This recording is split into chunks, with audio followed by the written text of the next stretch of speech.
What's up guys, this is Miles from VRD Media. Why am I vlogging in the car? Basically, it stems from being very busy and needing to combine tasks, since although I would love to do this full time, I do not make enough money for me to be able to do that, so I have to do other stuff in the meantime. So last week I did an editorial article on the main site discussing the Nexus phone for this year, and what I thought it would include, what I thought it would be like. Since then, there have been some more leaks. As always, it's impossible to tell how legitimate those leaks are, but I will throw on my brainy analyst specs and give it a try, see whether I can come up with any new predictions since there's been more news. So I said in my original article that I thought I didn't see any reason why Samsung wouldn't be making the device from this year.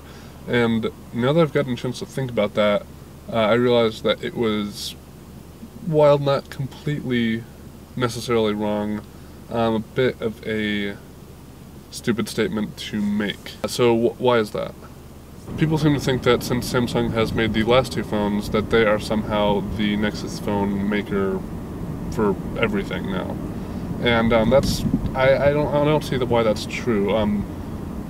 Google apparently thought that Samsung could make the best Nexus phone, or the most affordable, or in their mind, whatever the best manufacturer constitutes. That was a terrible sentence. Now, for the past 2 years, Google has apparently thought that Samsung could, in fact, make the best Galaxy Nexus phone for whatever purposes. For the past 2 years, it's pretty clear, since Samsung has done the past two, that Google thought that they could make the best Nexus device. But it is important to recognize that Samsung is not the only Nexus manufacturer. I mean, HTC made the Nexus 1 the first year that they did it. Really recently, we have been seeing leaks left and right saying that LG is the next Nexus manufacturer for this year. Google likes what they have, and they've then tapped to kind of modify their Optimus G, I believe it is, device. That's bright. So I think it's quite likely that LG could be the Nexus manufacturer this year, but I think it's also equally likely that any other Android manufacturer could also have the honor of designing the device. I haven't really seen any compelling evidence to conclusively prove any single manufacturer, or single out any single manufacturer. Yeah, big question for a lot of this: why don't I think there will be multiple Nexus devices this year from multiple manufacturers? Basically, I think while I'm all for consumer choice, and you probably know that if you've seen any of my Apple versus Samsung coverage,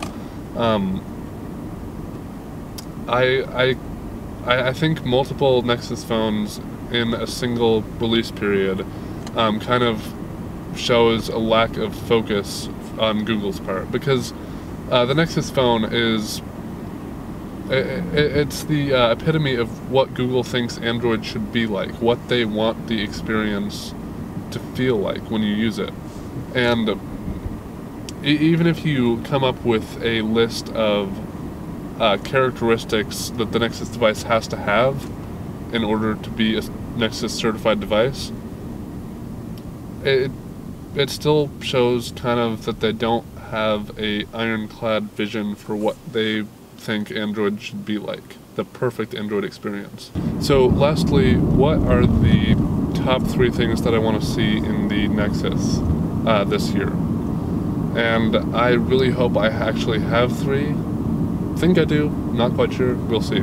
The camera, it needs to be better than on the Galaxy Nexus, because let's face it, the Galaxy Nexus, great phone, nice specs, and nice usability, nice design, all that kind of stuff.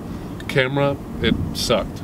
And we forgave it generally in reviews when it came out, because it had the nice instant shutter speed that Ice Cream Sandwich introduced, and that was impressive enough to kind of outweigh the camera quality a little bit.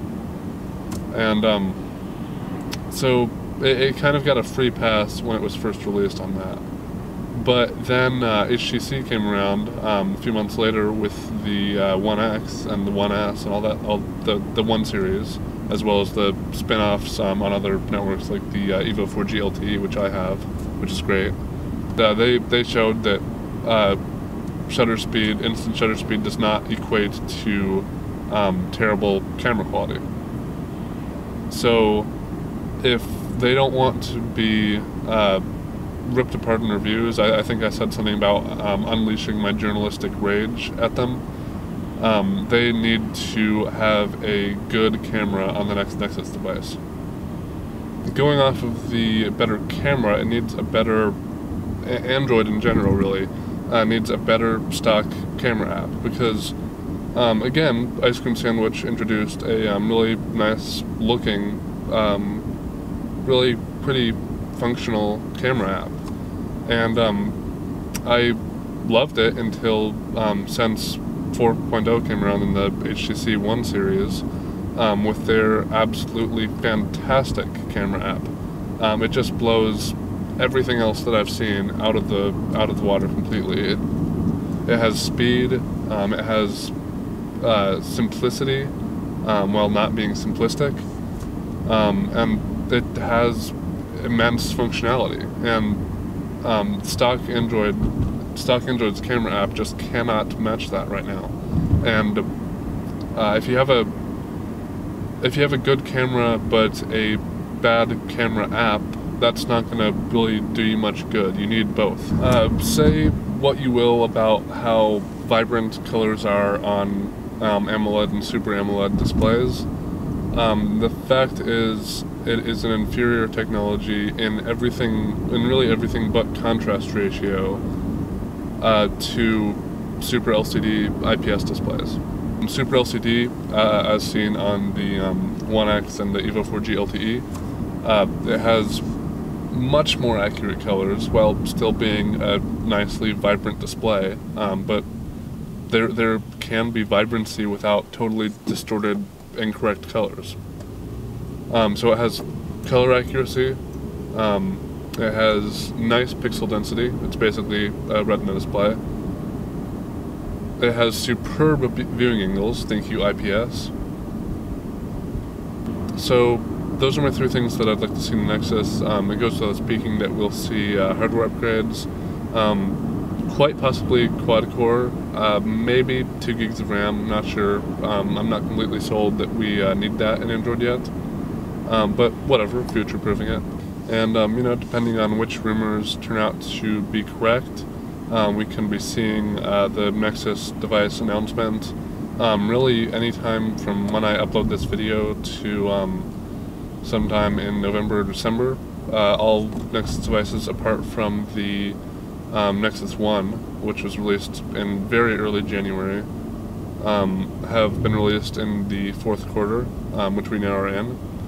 So be looking out for that. I'll certainly cover it when it happens.